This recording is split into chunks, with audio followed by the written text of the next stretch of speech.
Hey there, it's Nolan from Asia Pacific Gardening. Hey, this is Robert from Asia Pacific Gardening. And we're here to prune another maple in the fall.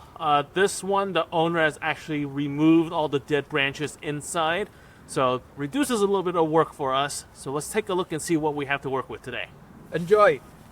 So this particular tree, we gotta prune a little bit differently because of HOA regulations in this neighborhood. The tree can't cross the sidewalk, so we gotta reduce it in, but we also don't want a lopsided tree.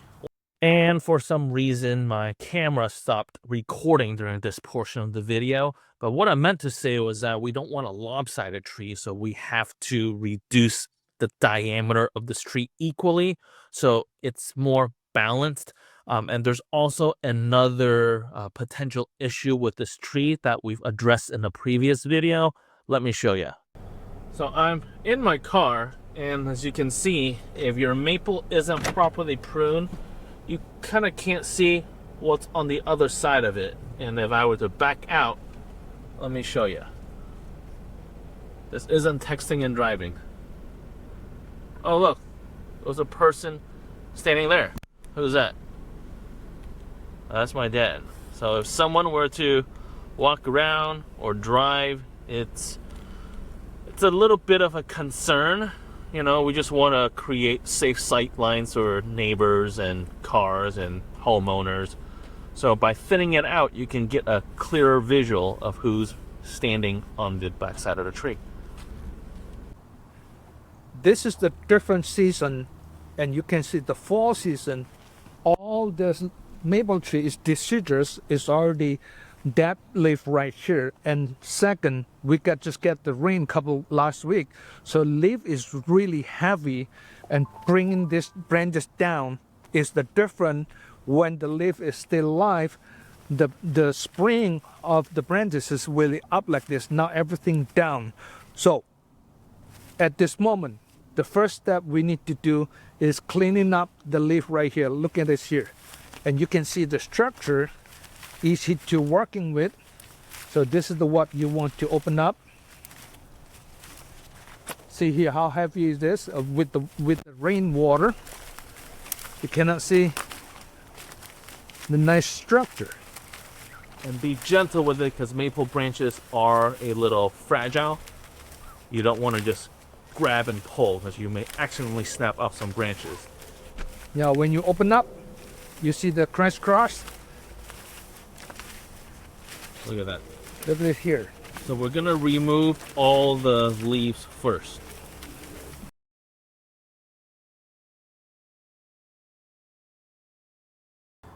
So we pulled all the leaf off. So we're gonna start pruning the tree back, reducing the diameter of it so it's not protruding out to the sidewalk. But first, we should probably clean all this up. Help! I've fallen and I can't get up! Don't do what I just did and try to pick up stuff without the proper tools. Let me tell you about our favorite rake, the B999 adjustable rake. There's a little handle here where if you pull the latch, you can adjust the width of the teeth for more precision raking. And also, when you're done, just twist the handle. It now becomes a compact rake that is easy for you to store. If you visit pnetools.com/bonsai and use promo code bonsai at checkout, you can save 10% off select Barnell tools and they'll ship it straight to you.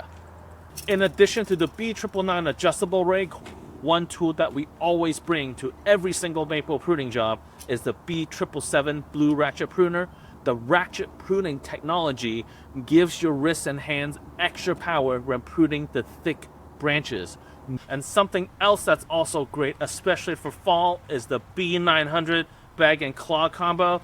I know these look super weird, but they're so helpful when it comes to raking up the leaves and pulling it up and putting it in a bag. And this bag is also adjustable, easy to carry, strap around your shoulder.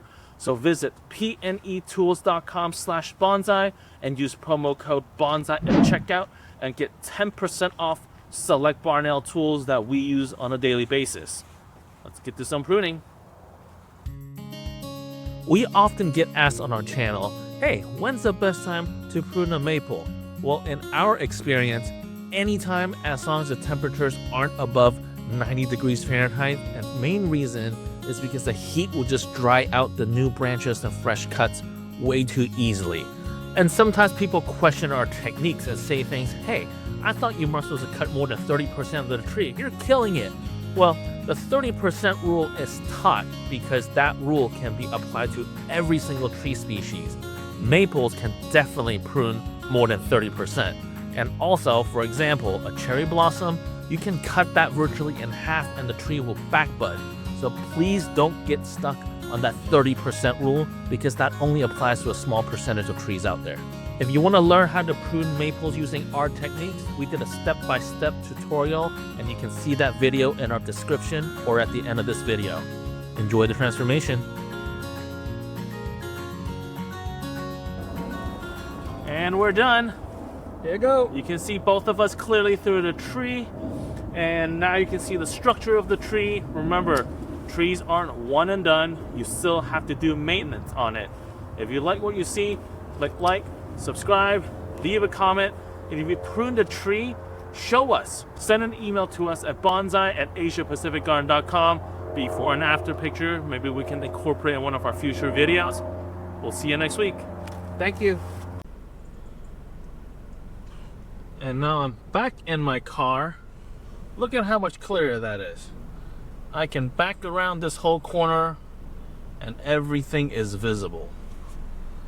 This is why we should prune the tree like this. Look, that car is clearly visible all the way through.